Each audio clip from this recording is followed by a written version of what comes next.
In previous videos, we've built a solution from scratch, very similar to the one that the work with pattern builds automatically. When comparing the two solutions at runtime, the first thing you'll see is their different design. That's because so far, we were focused on logic leaving the user interface aside, an aspect we'll get into later on. Apart from the visual differences, both web panels are showing a grid with information on tourist attractions with filters, and the possibility to, for example, update information. In both solutions, the transaction is invoked in update mode. Something to be noted from the beginning is a common feature on all the screens navigated. Regardless of the page you open, you'll see this part. For instance, if you directly invoke the parallel transaction, attraction without parameters, it's right here. Or, if you now go to the view of an attraction, the patterns view, or the one you implemented from scratch. Note that, beyond those differences, they continue to have this aspect in common. If you now go to GeneXus to see the form of this view you implemented, where is this common feature? You won't find it either when opening the attraction transaction or the parallel transaction that doesn't receive parameters and going to its form. What you see here is a text block control with the name of the transaction. Below is an error viewer control showing messages such as success or failure.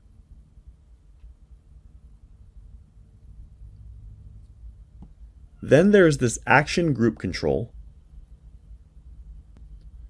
which shows the navigation and select buttons.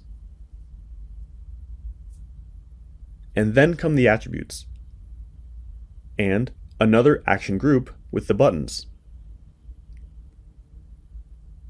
Where is the upper sector? When you look at the transaction properties, you'll see a web transaction group with 4 significant properties. The first one to assign the object with which the style will be applied, the second one to specify the template that will be used to generate the form, the third one will be explained hereafter, and the fourth one is the master page property. There, you'll indicate the master page where the page corresponding to this transaction object should be loaded. Note that it offers options that correspond to all master pages defined so far in your KB. These pages are created upon the creation of a KB, so you'll have some by default, but you can still create others. Note that the transaction was created by default in association with this master page. If you now open the other objects that you saw at runtime,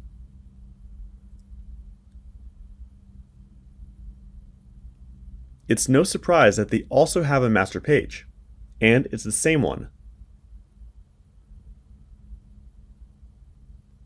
And you'll also note that the web panels also have the same 4 properties. So let's look for this master page and see what it's all about. If you don't know where it is, you may look for it here and open it. If you look at its properties, you'll see one called Style and one called Type. But Master Page is no longer there. Why? Because it's a special type of web panel, the Master Page type. A web panel of this type will have a special control called Content Placeholder. This is where any page that has this one as its master page will be loaded. Then the transaction will be loaded into this space with the view and everything else we saw. Here is the text block control that you see at runtime called application name. For example, try to change it to travel agency. Here you have an image that may also be changed for this one that you previously inserted in the KB.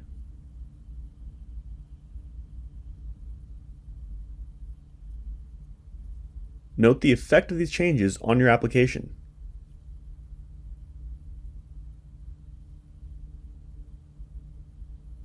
And here they are.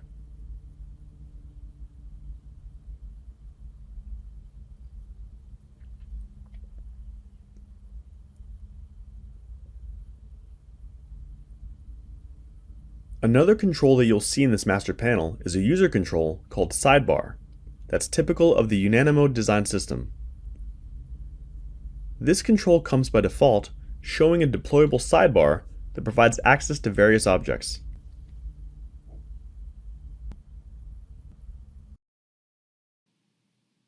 So, we've already seen two of the three types of web screens, the master page and the common web page, which is what we've been working with so far every time we create a web panel or a transaction.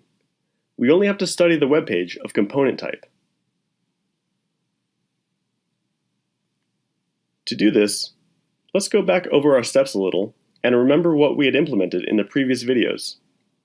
We had the limitation of the attractions work with element, where the user could filter by country by choosing a value in this variable, which was being used in the grid conditions to filter by that country if the variable was not empty.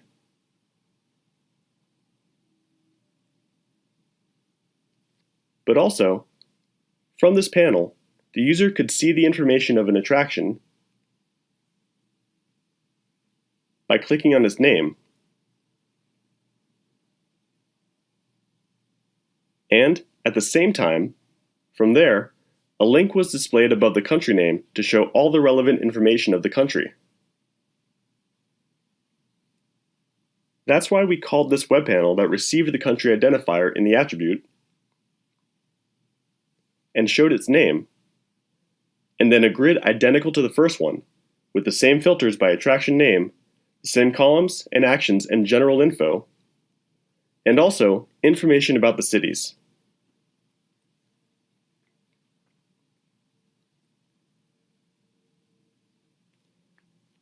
We can clearly see that part of this panel is almost identical to the other one. Let's suppose that we no longer want the update option to be offered with this image, but we want it to be as it is in the pattern with the word update. We'll have to replace this image with a text block on both panels. To avoid these duplications and to program the behavior and design of a part of the panel only once, we have web panels of the component type. What's repeated in this case? This whole section of the screen and its behavior.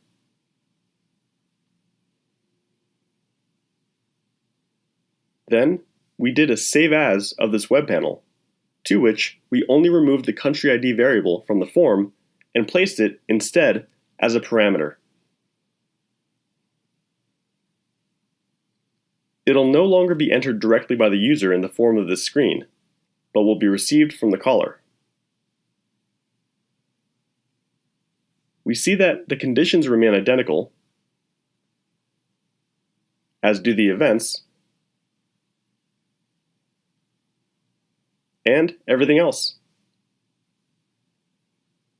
The other change is that we modified the type property, switching it to component. From now on, this web panel can be a component of another one. So, the next thing we did was a save as of our original panel.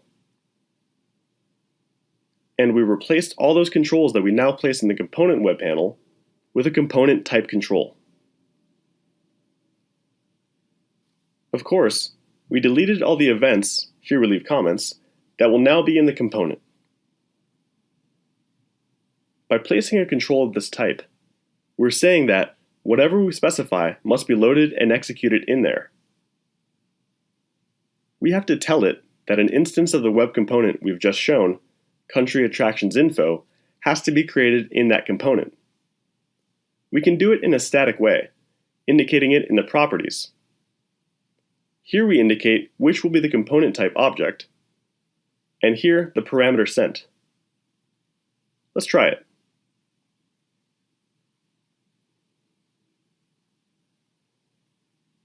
we see exactly the same. If we filter by name of attraction, it's working perfectly. Now what happens if we want to filter by country? Nothing happens. Why? The country ID variable is on a different panel than the attraction grid through which it's filtered. Here, we have to use the control value changed event, which captures the moment the value of the country ID variable control is changed,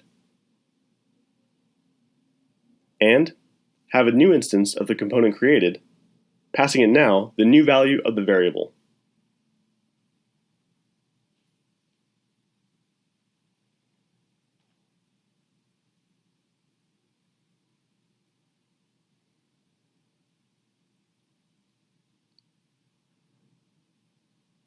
Let's try it.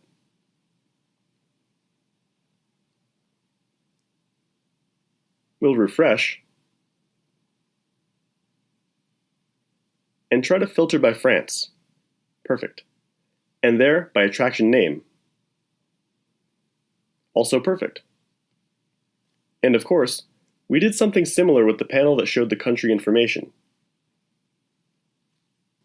We did a save as of this panel, replacing this whole section with a component that will be loaded with this panel. This way, in the new panel, the country ID is not a variable, but it's received in a parameter. So, we can create the component instance in a static way only once inside the execution of this web panel, passing it here the parameter that in this case comes in the attribute received in the parm rule.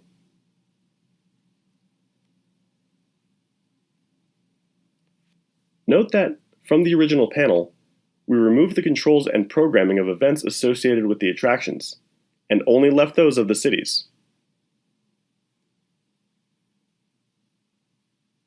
Let's try it at runtime. To do this, we invoke this panel and not the previous one.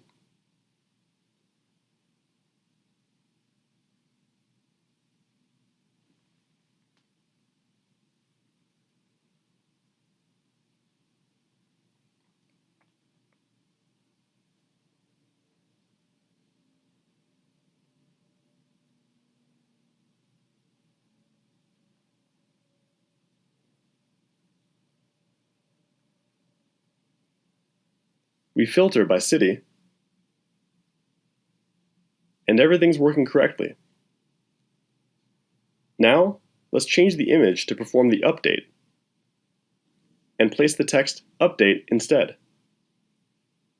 To do so, in the component web panel, we create a variable of character 20 type. We insert it in the grid.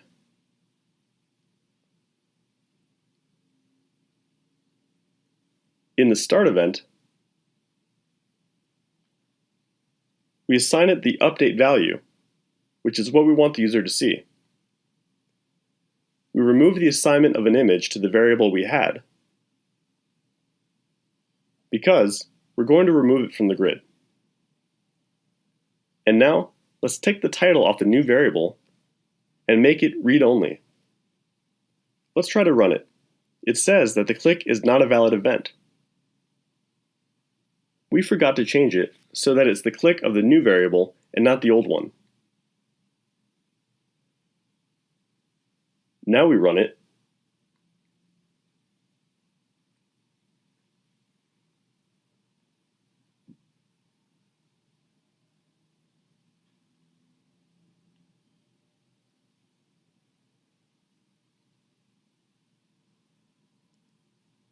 Now we check how it looks in the pattern.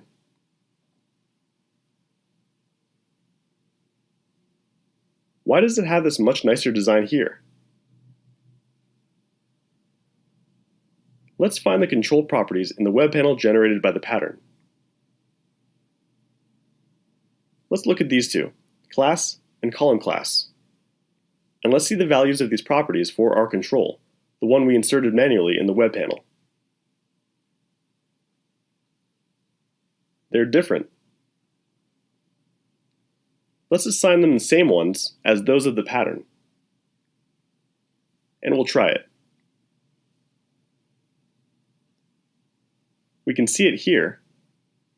Here we begin to understand how to manipulate the design of the screens. In summary, we've seen three types of web panels that are related to each other. The master page type, which offers a common layout for all the pages of the application or a part of it, so as not to have to repeat the same thing every time for each page. For example, the menus usually go here. This object in particular contains in its form a special control, content placeholder, where the web pages will be loaded. That of web page type, which is the one we've been studying, can have a specific master page associated with it, and only one, since it'll be loaded in its content placeholder. And that of component type, which is useful precisely to reuse the same design and programming in different objects. In order to have an object defined as a component type web panel loaded into another web object, the component type control is used, which can be loaded either statically or dynamically. The more components we identify and use, the better the app will be. Of course, there is much more to study in this topic. For example, what happens with the execution of events in a panel with components, how components refreshed, and so on. But this is more than enough for now.